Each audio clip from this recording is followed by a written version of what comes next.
안녕하세요. 판 있는 덕입니다.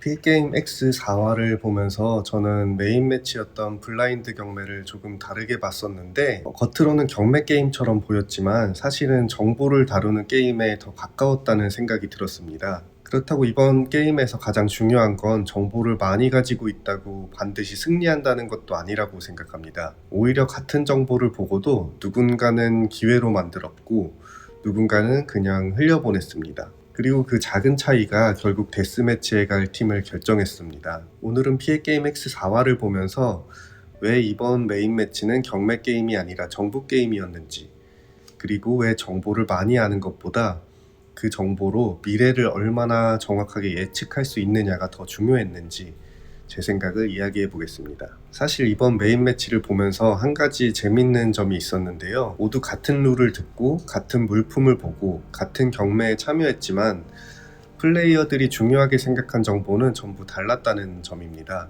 누군가는 물품의 실제 가치를 추측했고 누군가는 상대팀이 가진 큐브를 계산했습니다.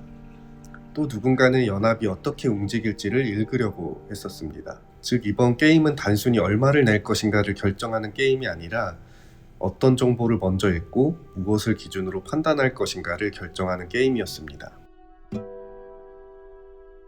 정보는 많다고 가치가 생기는 것이 아닙니다. 대표적인 인물이 윤빈님인데요. 윤빈님은 이번 회차에서도 판의 흐름을 만들기 위해서 정말 적극적으로 움직였습니다. 판도라의 금고를 열면서 추가 투표권의 가격은 올라갔고 각 팀의 자금 상황도 파악할 수 있었습니다. 이런 부분들을 사용으로 메인 매치 시작 전부터 연합을 시도하기도 합니다.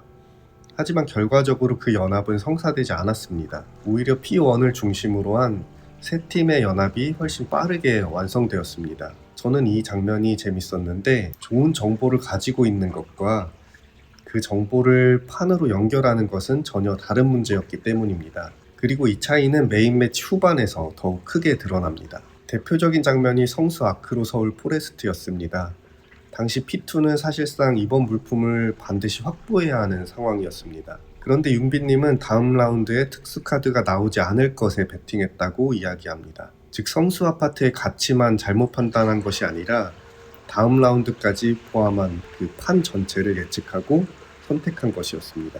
하지만 그 예측은 빗나갔습니다. 결국 다음 라운드에는 특수카드가 등장했고 P2는 더 이상 선택할 여유를 갖지 못하게 됩니다. 저는 이 장면이 이번 메인 매치의 핵심이었다고 생각합니다. 정보가 부족했던 것도 맞지만 그 정보를 바탕으로 어떤 미래를 예측할 것인가에 대한 판단이 더욱더 승패를 갈랐던 중요한 장면이었기 때문입니다. 그렇다면 반대로 이번 메인 매치에서 좋은 결과를 만든 플레이어들은 무엇이 달랐을까요? 저는 이번 게임을 보면서 모두가 같은 경매를 하고 있었지만 읽고 있는 정보는 전혀 달랐다는 점이 인상적이었습니다. 그중 대표적인 인물이 이상민 님입니다. 이건 인정이지라고 할 수밖에 없는 정보력을 가지고 계셨어요. 대부분의 플레이어들은 워렌 버핏 식사권의 가치를 낮게 예상했습니다. 하지만 이상민님은 그 가치가 훨씬 높다는 걸 알고 있었고 그 판단을 바탕으로 물품 교환권을 사용합니다. 여기서 중요한 건 정보를 알고 있었다는 사실이 아니라 그 정보를 행동으로 연결했다는 점입니다. 물론 물품 교환권은 구매했기에 가능한 부분이었지만 결국 정보는 머릿속에 남아있기만 하면 아무 의미가 없습니다. 판단을 만들고 그 판단이 행동으로 이어질 때 비로소 게임에 영향을 주게 됩니다. 그리고 서출구님은 조금 다른 방식으로 게임을 읽고 있었습니다. 서출구님은 다른 팀들이 왜 그런 행동을 하는지를 계속해서 관찰합니다. 예를 들어 C팀이 예상보다 높은 가격으로 낙찰받는 장면에서 16에도 먹을 수 있었는데 왜 20을 냈지? 라는 반응을 보이기도 하고 또 곧바로 이건 물건의 가치보다 상대방이 먹지 못하게 하는 전략이다 라는 결론에 도달하기도 합니다. 이런 식으로 서출구님은 사람의 의도를 계속해서 읽어내려고 하고 있었습니다. 다만 아쉬운 점도 있었는데요. 서출구님은 상대의 전략을 읽어냈지만 P3팀에게는 이미 워렌 버핏 식사권을 빼앗기고 그 흐름을 바꿀 수 있는 선택지는 많이 줄어든 상태였습니다. 결국 판을 읽는 것만큼이나 언제 얼마나 정확하게 판단해내느냐도 분명히 중요하다는 걸 보여준 장면이었다고 생각합니다. 만약 조금 더 그 판을 일찍 읽어냈었다면 대응할 수 있는 선택지는 훨씬 많았을지도 모르겠습니다. 반면 강지훈님의 플레이는 조금 달랐습니다. 강지훈님도 물건의 정확한 가치를 알고 있었던 것은 아닙니다.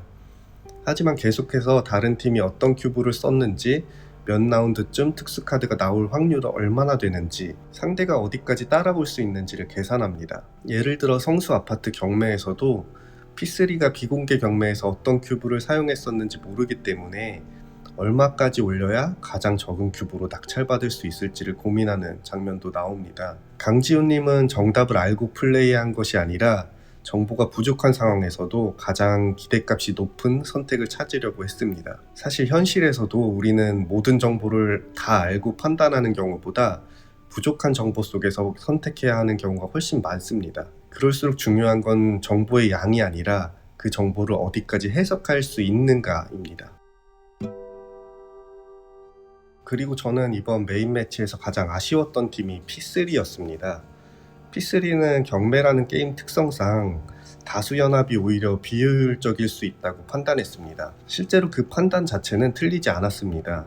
하지만 문제는 연합이 왜 만들어졌는지보다 그 연합이 실제 경기에서 어떻게 움직일지를 끝내 읽어내지 못했다라는 점입니다. 서출구님은 게임이 시작된 이후에도 이 사람들은 합을 미리 맞추고 경매를 진행하는 게 아니라 우리가 물건을 못 먹게 하는 전략을 쓰고 있구나 라는 것까지는 읽어냈습니다. 문제는 그것을 완벽하게 읽어낸 시점이었습니다. 이미 연합은 진행되고 있었고 P1은 주도권을 잡고 있었고 P3는 계속해서 상대의 움직임에 대응하는 입장이 되어버립니다. 저는 여기서 판을 읽는다는 것의 의미를 다시 생각하게 됐습니다. 판을 읽는다는 건 상황을 이해하는 것이 아니라 상황이 바뀌기 전에 먼저 움직일 수 있는 것이기 때문입니다. 그래서 저는 이번 메인 매치를 보면서 정보 자체보다 그 정보를 행동으로 연결하는 과정이 더 중요하다고 생각했습니다. 윤빈님은 다음 라운드가 진행될 것이라고 예측했습니다.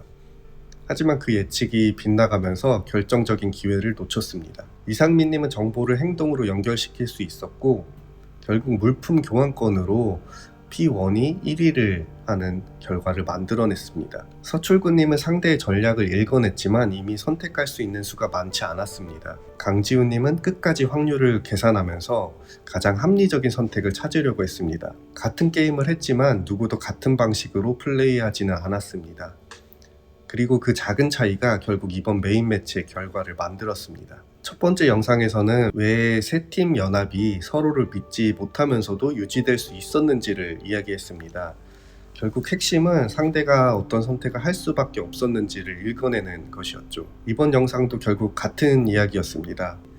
판을 읽는다는 건 정보를 많이 모으는 것이 아닙니다. 그 정보를 바탕으로 앞으로 어떤 일이 벌어질지를 예측하고 남들보다 먼저 행동하는 것입니다. 그래서 저는 이번 피해게임 X4화가 단순히 경매 게임이 아니라 정보를 어떻게 해석하고 언제 행동으로 옮기는지를 겨루는 게임이었다고 생각합니다. 결국 정보는 선택지를 만들고 행동이 결과를 만들었습니다. 그리고 앞으로 게임이 후반부로 갈수록 이 정보를 행동으로 바꾸는 능력은 더 큰 차이를 만들게 될지도 모르겠습니다. 네, 시청해주셔서 감사합니다. 판이는 덕이었습니다.